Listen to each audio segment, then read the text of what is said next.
Hi, I want to take a few minutes and talk to you about tools that you're going to need in the program.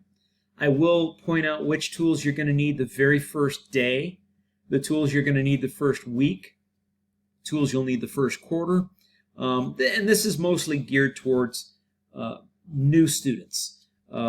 If you're a new student and you have questions about tools, probably your best bet would be to ask the senior students, because they're students just like you, and they have a lot better idea of what it takes to be successful in the class than I do. I have my ideas. Ideally you'll have all these tools, and yes, that will be your best bet for success. But some of your fellow students may have better insight on what tools that you really could get along without. So let's take a few minutes and let's get started. First of all, you're going to need textbooks. So if you're in a lecture class, that's Weld 100, Welding Theory, Weld 111, Materials and Testing, also known as Metallurgy, or Weld 105, Blueprint Reading, these are the books. So Weld 100, Weld 111, you're going to want Welding Skills. You can get either the 4th edition, which is the old out-of-print edition, or you can get the 5th edition, which is the new one. Don't get them both. The 4th edition you can get used for cheap, 40, 50 bucks, whatever. Welding Skills, you might be able to find it used, but if you buy it new, it's going to be spendy. The Weld 105 Blueprint Reading class uses IPT's Guide to Blueprint Interpretation. Very good book. You can get it off of Amazon for like 40, 50 bucks. Bookstore might be a few bucks more, but you can at least walk to the bookstore and get it in your hand. Whatever class you're in, you're going to want that Welding Symbols Quick card. Now what that's going to do is when you get into industry and you see a welding symbol that you don't remember, instead of asking your boss or being embarrassing, I don't know, you just go to your locker or your toolbox, pull out that Welding Symbols card, and say, oh, that's what that means.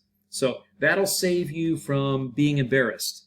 So let's just leave it at that. Make sure that you get that. Now, our lockers, we've got brand new lockers in our lobby, brand new locker rooms. We are very privileged to have that. Our lockers are sized perfectly for a 5-gallon bucket. You can use just the bucket, you can use an old paint bucket, whatever. If you have that bucket outside, you want to punch holes in the bottom so water doesn't fill it up, because that's an OSHA thing. A lot of employers don't like you to have buckets that don't have holes in the bottom. But if you want to get real fancy, you can get one of these little pocket thingies that fits over the bucket that you can organize all your tools. But if you cram the outside pockets full of tools, bulging, I'm not going to guarantee you that you can get it into the locker without a big struggle. So be duly warned. They are pretty cool though. Now, another thing is when you're in your second quarter, you're going to want fillet weld gauges. Not a bad idea to get them first quarter, but by the end of the program, you want to be able to use these and know how to work them. Because remember that thing about being embarrassed? You don't want to go to your employer and say, yeah, I've finished a 2-year welding program. I have a degree as a welder, but I don't know how big a 7/16 weld is, and I don't know how big a 1/2-inch weld is. And no, you want to have these fillet weld gauges. You want to know how to use them so that when your employer tells you, yeah, put a 3/4-inch fillet weld there, you're going to be able to put a 3/4-inch fillet weld there because you have fillet weld gauges. You know how big they need to be. Flashlight. A lot of students recommend these. I use a flashlight for inspection and being able to see when it's dark. So there's that. Now, one thing you're going to want your very first week, and if you don't have this your first day, don't sweat it. We have loaner gear. Okay, we've got gear that we can loan you until you get your own stuff. Welding hood. If there's one thing you don't want to go cheap on, it's the welding hood. Spend as much money as you can to get a good welding hood.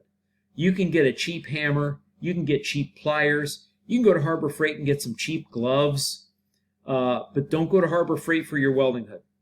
I recommend that you get a welding hood from a local welding supply store. Don't get it from Amazon, because you want to be able to get also the clear lenses that go over the front.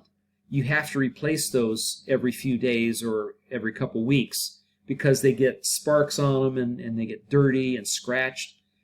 So you want to be able to just go to the store and get them. If you get one of these fancy ones that's got these bulbous like bug eyes or whatever, you may only be able to get clear lenses from Amazon, and you might have to pay a lot of money for them, and you might not be able to get them because they're out of them. So I'm a big fan of the Lincoln with the 3C or 4C technology, whatever it is.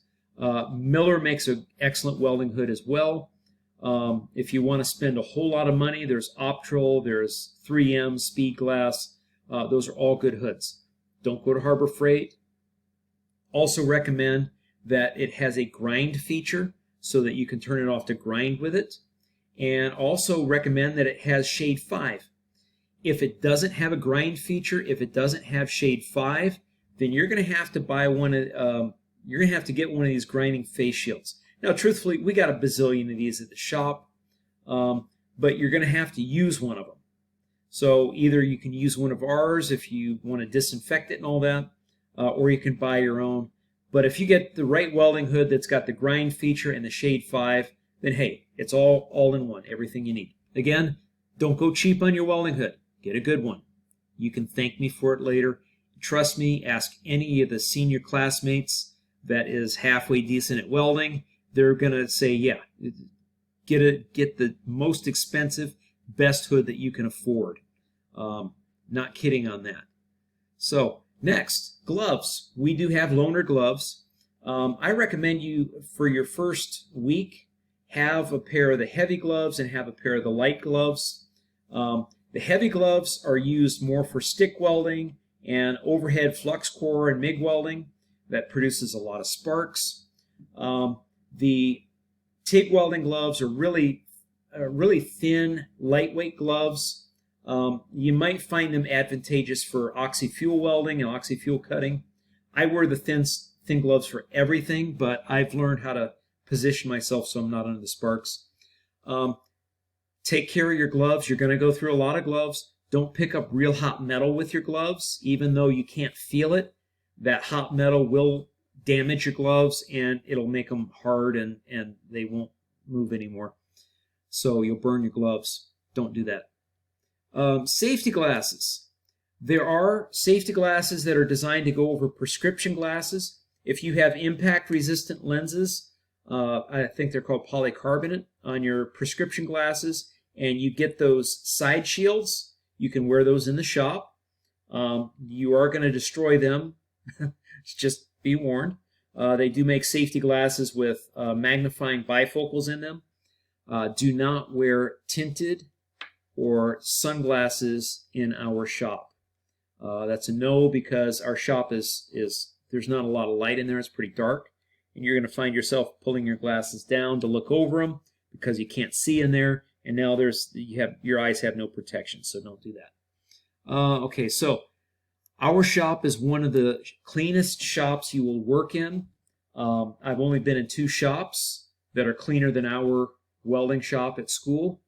But I still recommend, we've got exhaust vents and all that. I still recommend that you use a respirator. Make sure it's good for welding fumes. It's to protect you from galvanized poisoning, stainless steel poisoning, and cancer that results from that, and other heavy metals that are probably not good for you. Get in the habit of wearing it. If you really want to spend a lot of money, I've had a couple of students in the past do this.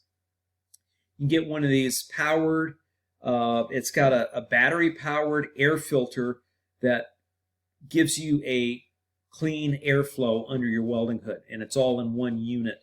Looks like a spaceman helmet. Last I heard, they cost about $1,500. So, if you got the money, honey, go ahead. Yeah, most people just wear a respirator.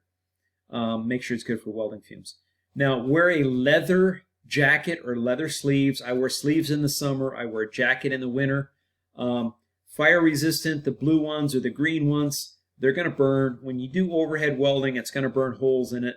You want leather, trust me. Next,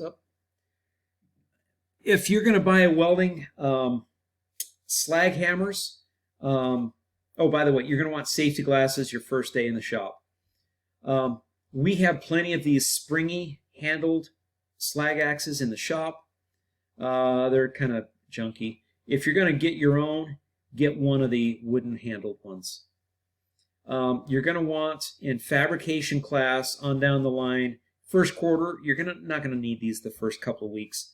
You're going to want a combination square tape measure, fabrication, absolutely. You're not going to need this your first week.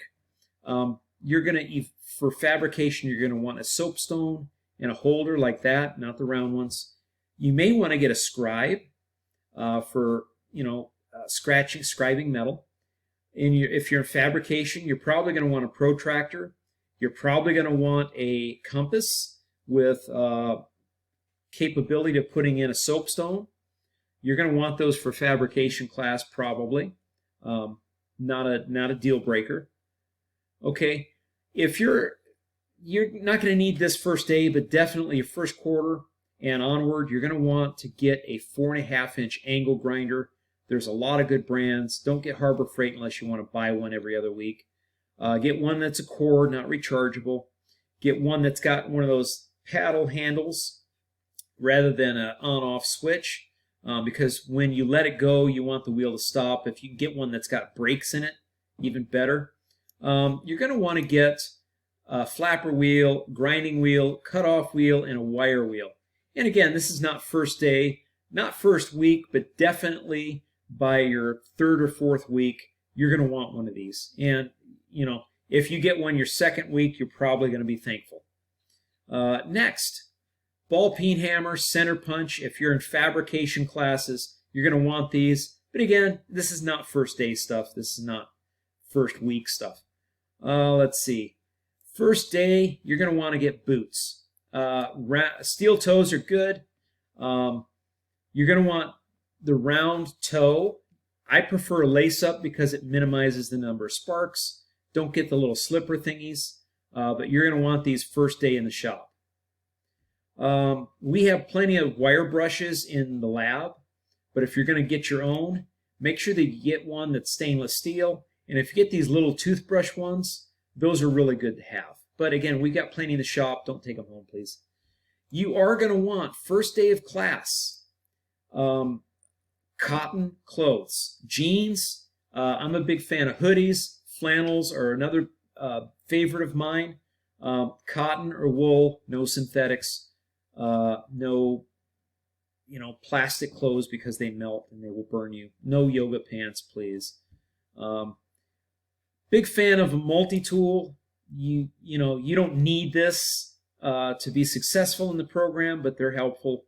Vice grips, those are helpful. You don't need them, absolutely. Welpers, those are nice, but if you don't have the money for welpers, needle nose pliers does the job. You won't need those till second quarter. Things that you're going to need the first week or two: tip cleaner, tip resurfacing tool, spark lighter. We have some spark lighters, we have some tip cleaners, but you're probably going to want your own. You're going to want these first week. 12-inch wrench, probably first day. 10-inch will do, 12 inches better. You're going to want that first day. Welding cap, you're probably going to want this your first week. Definitely middle of the first quarter. This is for third quarter students. This is what you're going to want. And that concludes our little rundown of what you're going to need. So again, if you don't have tools, it doesn't mean that you shouldn't come to class. Come to class. We usually have spares of most everything. We want you to be successful.